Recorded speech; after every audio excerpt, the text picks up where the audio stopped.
बांग्लादेश में हिंदुओं पर लगातार हो रहे अत्याचार से भारत में हिंदू और हिंदूवादी संगठनों में भारी आक्रोश व्याप्त है। राजगढ़ में मंगलवार को बस स्टैंड के बिरसा मुंडा चौराहे से लेकर खुजनेर नाके तक जिले भर के हिंदुओं द्वारा ऐतिहासिक रैली निकाली गई। अनेक हिंदूवादी संगठनों के पदाधिकारियों और साधु संतों द्वारा बांग्लादेश के प्रति अपना विरोध दर्ज कराते हुए भारत को हिंदू राष्ट्र घोषित करने के लिए हुंकार भरी। राजगढ़ में भारत को हिंदू राष्ट्र घोषित करने की मांग को लेकर यहां भारत माता चौराहे पर लगे राष्ट्रीय ध्वज व तिरंगे की जगह भगवा ध्वज फहराया गया। मंच से अनेक वक्ताओं द्वारा बांग्लादेश में हिंदुओं पर हो रहे अत्याचार पर सवाल या निशान लगाते हुए कहा कि भारत में भाईचारा तो आखिर बांग्लादेश में हिंदू बेचारा क्यों। हिंदुओं के इस जंगी प्रदर्शन में जिधर देखो उधर भगवा ध्वज लहरा रहे थे। वहीं कई लोगों के हाथों में तख्तियां भी थी जिसमें बांग्लादेश के हिंदुओं के साथ न्याय करने की बात लिखी गई थी। शंभू दयाल टेलर की रिपोर्ट। बांग्लादेश में हिंदुओं पर लगातार हो रहे अत्याचार से भारत में हिंदू और हिंदूवादी संगठनों में भारी आक्रोश व्याप्त है।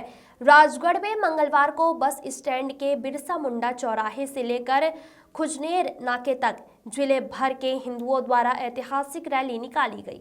अनेक हिंदूवादी संगठनों के पदाधिकारियों और साधु संतों द्वारा बांग्लादेश के प्रति अपना विरोध दर्ज कराते हुए भारत को हिंदू राष्ट्र घोषित करने के लिए हुंकार भरी। राजगढ़ में भारत को हिंदू राष्ट्र घोषित करने की मांग को लेकर यहां भारत माता चौराहे पर लगे राष्ट्रीय ध्वज व तिरंगे की जगह भगवा ध्वज फहराया गया। मंच से अनेक वक्ताओं द्वारा बांग्लादेश में हिंदुओं पर हो रहे अत्याचार पर सवाल या निशान लगाते हुए कहा कि भारत में भाईचारा तो आखिर बांग्लादेश में हिंदू बेचारा क्यों। हिंदुओं के इस जंगी प्रदर्शन में जिधर देखो उधर भगवा ध्वज लहरा रहे थे। वहीं कई लोगों के हाथों में तख्तियां भी थी जिसमें बांग्लादेश के हिंदुओं के साथ न्याय करने की बात लिखी गई थी। शंभू दयाल टेलर की रिपोर्ट। तो अभी वर्तमान में जो घटनाक्रम चल रहा है, क्योंकि बांग्लादेश के उदय इस समय हुआ था, भारत ने बांग्लादेश के निवासियों की पूर्ण सहायता की। आज उसी बांग्लादेश जो मित्र देश कहा जाता था, विरोधी मानसिकता या कट्टरपंथी सरकार के आ जाने से किस तरह से वहाँ पर हिंदू समुदाय और जो अल्पसंख्यक समुदाय उसके ऊपर अत्याचार हो रहे हैं जिसकी अपन कल्पना नहीं कर सकते। वहाँ से जो जितनी भी चीज़ें आ रही हैं उनको देखने से रूह कांप जाती है कि क्या हो रहा है वहाँ पर। हमारा हिंदू समाज वहाँ पर किस स्थिति में, यहाँ तक कि इस्कॉन मंदिर जब जो भी वहाँ पे जब भी कोई प्राकृतिक आपदा आई है बांग्लादेश में, तब इस्कॉन मंदिर ने विदेशों से लाकर धन इकट्ठा करके उस आपदा के लिए वहाँ पर निवारण किया, वहाँ का लालन पालन किया वहाँ के समाज का। लेकिन आज वही समाज हिंदू समुदाय के खिलाफ था।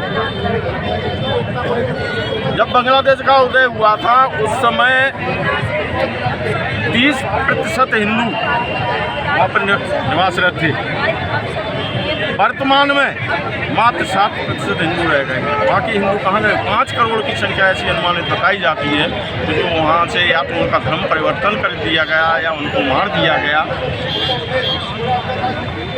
लेकिन विश्व समुदाय को अनदेखी कर रहा है। जो समुदाय, यहाँ तक कि जिस घटना के कारण जो अभी सरकार का उसमें वामपंथियों का भी साथ था, लेकिन आज वामपंथी भी वहाँ पर हिंसा का शिकार हो रहे हैं। अब उनकी समझ में आ रहा है कि हमने क्या किया, इस सरकार का समर्थन करके क्या किया। तो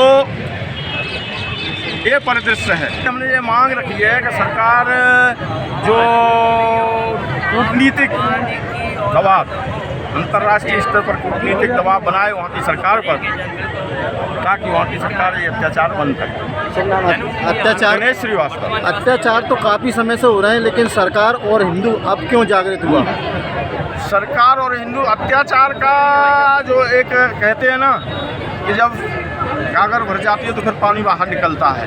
तो इस समय अत्याचार इस चरम सीमा पर पहुंच गया है कि हिंदू समाज अब उसको सहन करने की स्थिति में नहीं है। अगला कदम क्या होगा हमारा? अगला कदम अपना यही है कि हम पुरजोर विरोध कर रहे हैं और अगर वहाँ की सरकारें अत्याचार बंद नहीं करती तो पूरे देश का समाज उनका विरोध करेगा।